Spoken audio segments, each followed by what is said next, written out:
Unfortunately, I cannot make it to today's interesting event, but I would like to thank WWF, Better Finance, 2 Degrees Investing Initiative and Maastricht University for the invitation and for the opportunity to say a few words on the key role that providing sufficient finance will play in the implementation of the Energy Performance of Building Directive and the increasing the renovation rates.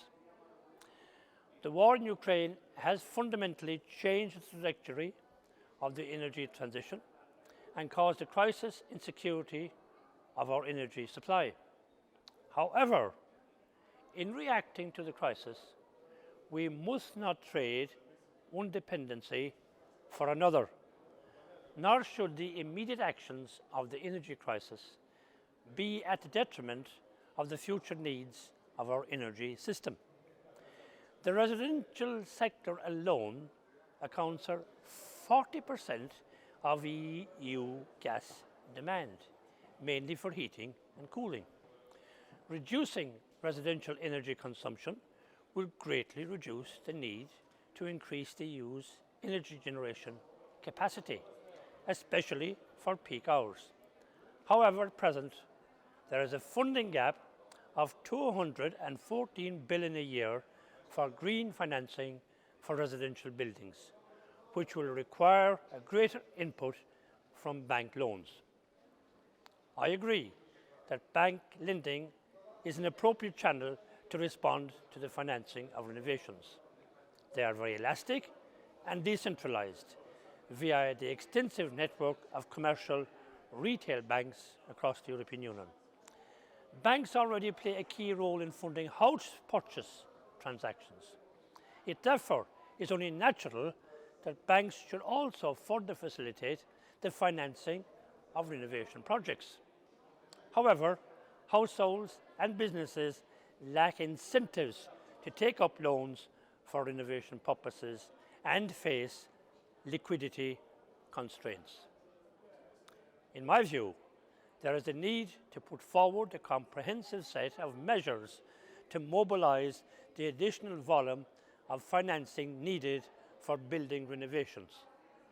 The concept of mortgage portfolio standards has potential to unlock private investments in building renovation by increasing and making more systematic the role of banks, including retail banks, in supporting directly buildings owners. Currently, 25% of private homeowners have a mortgage, and the time when one considers buying a home or refinancing a mortgage is very relevant for the consideration of energy renovations. A definition of mortgage portfolio standards is needed and included in the Commission proposal. This definition should be kept open and allow for flexibility, since mortgage portfolio standards do not have wide real application yet. Mortgage portfolio standards need to be part of a toolbox of private financing tools, given the unprecedented investment challenge, the granularity of the building sector and its heterogeneity. Article 15.4 of the Commission proposal contains a non-exhaustive menu of enabling funding and financing tools to be promoted by the Member States, including mortgage portfolio standards. We are still in negotiation, so of course nothing is agreed at this point, but I have called for the Commission to develop a delegated act which would clarify the scope and ensure that mortgage portfolio standards do not unduly incentivise lending for buildings that are already highly energy efficient over lending for buildings to be renovated. It could be important as well that mortgage portfolio standards are open to all kinds of possible loans for building renovations, including non-collateralised loans, non-mortgages, that are also very important lending products in support of building renovations.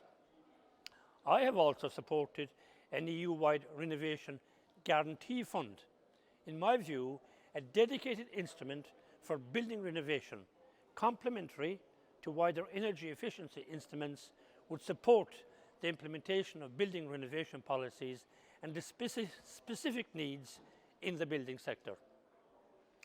Public funds alone will not be sufficient to cover the investment needs.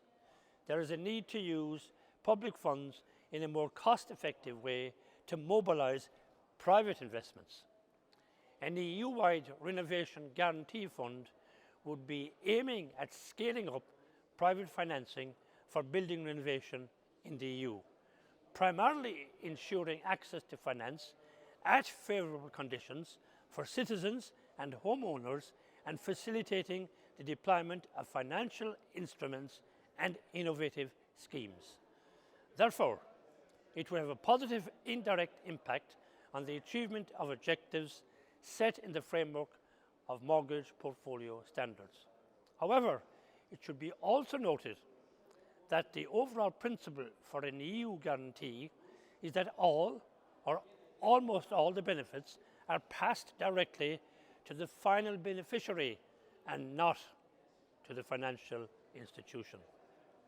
Lastly, to mention skilled workers. For action to become reality, Member States must invest in capacity building, technical assistance and on upskilling and reskilling policies to realise the twin transition of a green and digital transition. I believe that it is necessary to have an EU skills initiative that enables intermediaries such as installers, architects or contractors to advise, prescribe or install relevant solutions for energy efficiency programmes and a decarbonised building stock. Member States need to provide a clear link between their national renovation plans and adequate initiatives to promote skills and education in the construction and energy efficiency sectors. The enormity of the task should not be understated, but we cannot accomplish it without skilled workers. Thank you very much, and I hope you enjoy the discussions ahead. And as we say in Ireland, Nollaig Hunna Díobh Go Léir. Happy Christmas to everybody. Thank you.